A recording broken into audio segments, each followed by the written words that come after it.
ಆತ್ಮೀಯ H16 news ಅರ್ಥಾತ್ ಸೀತಾರಾಮ್ ನ್ಯೂಸದ ವೀಕ್ಷಕರೇ, ನಾನು ನಿಮ್ಮವ ಎಂ ಆಯುಧ ಮಲ್ಲಪ್ಪ ಜೊತೆಯವರು.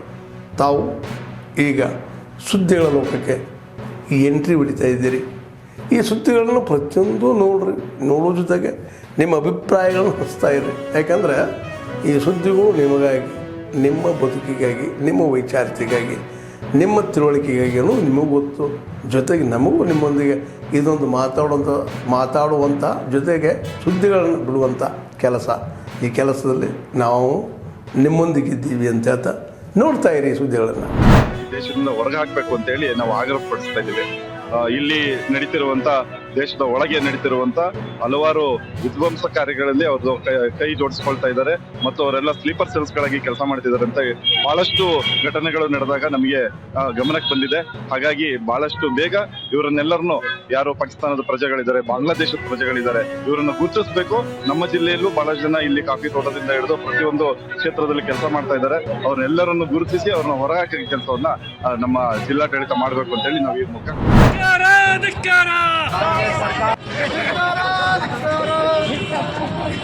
ಪಾಕಿಸ್ತಾನ ಪ್ರಜೆಗಳೇ ಭಾರತ ಬಿಟ್ಟು ತೊಲಗಿ, ಪಾಕಿಸ್ತಾನ ಪ್ರಜೆಗಳೇ, ಪಾಕಿಸ್ತಾನ ಪ್ರಜೆಗಳೇ, ಪಾಕಿಸ್ತಾನ ಪ್ರಜೆಗಳೇ. ಭಾರತದಲ್ಲಿ ಅಕ್ರಮವಾಗಿ ವಾಸಿಸುತ್ತಿರುವ ಪಾಕಿಸ್ತಾನಿ ಪ್ರಜೆಗಳನ್ನು ಈ ಕೂಡಲೇ ಅವರ ದೇಶಕ್ಕೆ ಗಡೀಪಾರು ಮಾಡುವ ಬಗ್ಗೆ ಮನವಿ. ಅತ್ಯಂತ ಗೌರವಯುತವಾಗಿ ನಿಮ್ಮ ಗಮನಕ್ಕೆ ಏಪ್ರಿಲ್ 27, 2025 ಜಮ್ಮು ಕಾಶ್ಮೀರದಲ್ಲಿ ಪಾಕಿಸ್ತಾನ ಸರಿ ಕಡೆ ನೋಡಿ.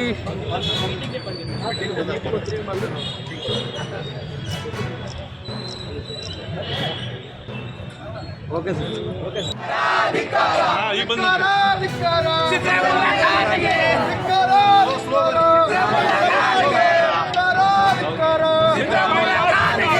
ಸ್ಲೋವರ್ ಎಷ್ಟಾಗಿ ಕೊಡೋದು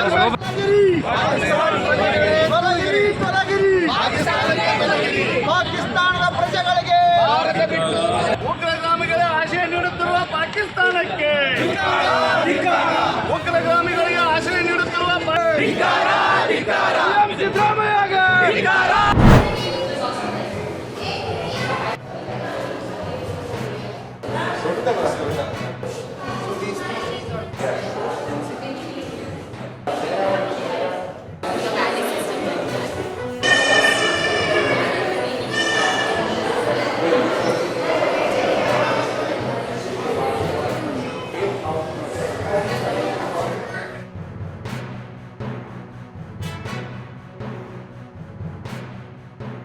ನದಿಗಳಿಂದ ನೀರು ಬರ್ತಾ ಇದೆ, ಅದನ್ನು ನಾವು ಹಾಳು ಮಾಡ್ತಾ ಇದ್ದಿದ್ದೆ. ಅದನ್ನು ನಾವೆಲ್ಲರೂ ಸೇರಿ ಅದನ್ನು ಕಾಪಾಡಬೇಕು. ಅದನ್ನು ನಾವು ಈ ಎಕ್ಸಿಬಿಷನಲ್ಲಿ ತಿಳ್ಕೊಂಡ್ವು. What are the rivers of Bangalore, especially lakes ಬಗ್ಗೆ ತುಂಬ ಕೇಳಿದ್ದೀವಿ. ನಮ್ಮ ಬ್ಯಾಂಗ್ಳೂರಲ್ಲಿ ಸಾವಿರಾರು ಕೆರೆಗಳಿದ್ವು, ಇವಾಗ ಎಷ್ಟೊಂದು ಹಾಳಾಗೋಗಿದೆ, ಎಲ್ಲ ಒಂಥರ ಹಾಳು ಮಾಡಿಬಿಟ್ಟಿದ್ದೀವಿ. ಬಟ್ ಬ್ಯಾಂಗ್ಳೂರಲ್ಲಿ ನದಿಗಳು ಇದ್ವು. ಆಮೇಲೆ ಯಾವ್ಯಾವ ನದಿಗಳು, ಆಮೇಲೆ ಯಾವ್ಯಾವ ನದಿಗಳ ಮೇಲೆ ಡಿಪೆಂಡ್ ಆಗ್ತೀವಿ. ಕಾವೇರಿ ಆಗಲಿ, ಅರ್ಕಾವತಿ ಆಗಲಿ, ವೃಷಭಾವತಿ ಆಗಲಿ, ದಕ್ಷಿಣ ಪಿನಾಕಿನಿ ಆಗಲಿ, ಚಿನ್ನಾರ್ ಆಗಲಿ, they are all there in Bangalore. If you want to learn more about them, please come to Vishveshwaraya Technological Museum here in Bangalore. This is an extensive research-based exhibition which brings the individuals, citizens, scientists, communities and many more people together to bring the aspect of what went wrong in the water situation that we are facing today and what can be done to correct it. So there are solutions and there are better methods and also an inspiration as to how we can create a better future around waters in case of Bangalore. Tell us about how this water scarcity has come in Bangalore. Historically, Bangalore was dependent on lakes for its water. Now all the lakes have died down.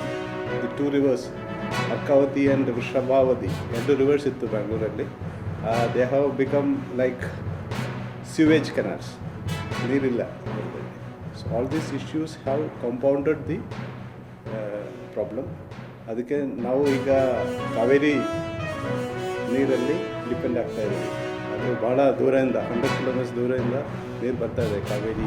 ಆತ್ಮೀಯರೇ, ಎಲ್ಲ ಸುದ್ದಿಗಳನ್ನು ನೋಡಿದ್ರಲ್ಲ, ಏನು ಅನಿಸ್ತು ನಿಮಗೆ? ಇದರಲ್ಲೇ ನಿಮ್ಗೆ like ಆಗಿರ್ಬೋದು, ಡಿಸ್ಲೈಕು ಆಗಿರ್ಬೋದು, ಕಾಮೆಂಟ್ ಬೇಡಪ್ಪ ಅಂತೂ ಅನಿಸಿರ್ಬೋದು, ಕಾಮೆಂಟ್ ಮಾಡಬೇಕಪ್ಪ ಅನಿಸಿರ್ಬೋದು, ಶೇರ್ ಮಾಡಬಾರ್ದಪ್ಪ ಅನಿಸಿರ್ಬೋದು, ಅದು ಮಾಡಬೇಕು ಅನಿಸಿರ್ಬೋದು. ಏನಾದರೂ ಆಗಲಿ ಶೇರ್ ಮಾಡ್ತಾಯಿರಿ, ಈ ನ್ಯೂಸ್ಗಳನ್ನ ಹಂಚ್ತಾ ಇರಿ, ಜೊತೆಗೆ ಇದಕ್ಕೆ ಸಬ್ಸ್ಕ್ರೈಬ್ ಆಗ್ತಾಯಿರಿ ಅಂತ ಹೇಳ್ತಾ H16 ನ್ಯೂಸ್ ಅರ್ಥಾತ್ ಹೇ ಸೀತಾರಾಮ್, ಇದು ಸತ್ಯದ ಕೈಗೆ ನಡಿ. ವಂದನೆಗಳು.